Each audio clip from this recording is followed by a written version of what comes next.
উত্তাল July August, বহু প্রাণ আর রক্তের বিনিময়ে পতন হয়েছে স্বৈরাচারের, উদিত হয়েছে নতুন সূর্য, কিন্তু সেই রাঙা প্রভাত শেষ হওয়ার আগেই উকি দিচ্ছে শঙ্কার মেঘ, ভাঙন ধরছে ঐক্যে। রাজপথের অকুতভয় তরুণ প্রাণে বিভেদের সুর, একে অপরের মতামত গ্রহণ করছেন না, প্রকাশ্যে দেখা দিয়েছে সত্য অসত্যের বিভেদ। সম্প্রতি জাতীয় নাগরিক পার্টির মুখ্য দুই সংগঠক সার্জিস আলম ও হাসনাত আবদুল্লাহকে কাঠগড়ায় তুলেছেন দলটির সিনিয়র যুগ্ম মুখ্য সমন্বয়ক আব্দুল হান্নান মাসুদ, যারা একই সাথে মৃত্যু ভয়কে তুচ্ছ করে লড়াই করেছেন। আজ তারাই যেন হয়ে পড়েছেন ছন্দহীন, এলোমেলো। রবিবার সার্জিস আলম ফেসবুকে একটি পোস্ট দেন, যে পোস্টটিতে হাসনাত আবদুল্লাহর দেওয়া পোস্টের প্রসঙ্গ টেনে আনেন। আর সার্জিসের ওই পোস্টে গিয়ে কমেন্ট করে হান্নান মাসুদ লিখেছেন, এসব কি ভাই, পাবলিকলি বলছি দুজনের একজন মিথ্যে বলছেন, এটা চলতে পারে না। আর দলের গুরুত্বপূর্ণ পোস্ট হোল্ড করেও আপনারা যেভাবে ব্যক্তিগতভাবে বিচরণ করছেন এবং তা পাবলিক করে এনসিপিকেই বিতর্কিত করছেন।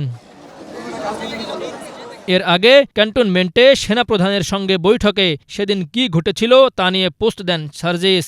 এ সময় তিনি সেনাপ্রধানকে নিয়ে হাসনাত আবদুল্লাহর দেওয়া পোস্টের প্রসঙ্গ টেনে আনেন। ওই পোস্টে সার্জিস লেখেন, হাসনাত সেদিন তার জায়গা থেকে যেভাবে সেনাপ্রধানের বক্তব্যকে অবজার্ভ ও রিসিভ করেছে এবং ফেসবুকে লিখেছে, আমার সেক্ষেত্রে কিছুটা দ্বিমত আছে। আমার জায়গা থেকে আমি সেদিনের বক্তব্যকে সরাসরি প্রস্তাব দেওয়ার আঙ্গিকে দেখি না, বরং সরাসরি অভিমত প্রকাশের মতো করে দেখি। 11 মার্চ সেনাপ্রধানের সঙ্গে সাক্ষাৎ নিয়ে আমার জায়গা থেকে কিছু সংশোধন, সংযোজন ও বিয়োজন রয়েছে বলে উল্লেখ করে পোস্টে সার্জিস বলেন, সেদিন আমি এবং হাসনাত সেনাপ্রধানের সাথে গিয়ে কথা বলি। আমাদের সাথে দলের গুরুত্বপূর্ণ আরেকজন সদস্যেরও যাওয়ার কথা ছিল, কিন্তু যাওয়ার পূর্ব মুহূর্তে ব্যক্তিগত সমস্যার কারণে তিনি যেতে পারেননি। প্রথমে স্পষ্ট করে জানিয়ে রাখি, সেদিন সেনানিবাসে আমাদের ডেকে নেওয়া হয়নি, বরং সেনাপ্রধানের মিলিটারি অ্যাডভাইজারের সঙ্গে যখন প্রয়োজন হতো তখন মেসেজের মাধ্যমে আমাদের কিছু জিজ্ঞাসা ও উত্তর আদান প্রদান হতো। সেনা ভবনে সেই রুমে আমরা তিনজনই ছিলাম, সেনাপ্রধান, হাসনাত এবং আমি।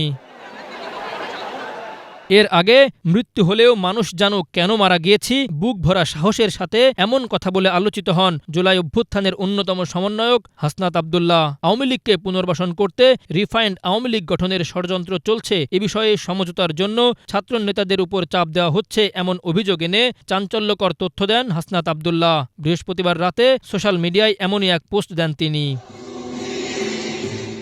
জুলাই গণহত্যা, বিডিআর হত্যাকাণ্ড, শাপলা চত্বরের হত্যাকাণ্ড ঘটানো আওয়ামী লীগের যে কোনো ভার্সনের বাংলাদেশের রাজনীতিতে আসার বিরুদ্ধে লড়াই অব্যাহত থাকবে বলেও ঘোষণা দেন হাসনাত।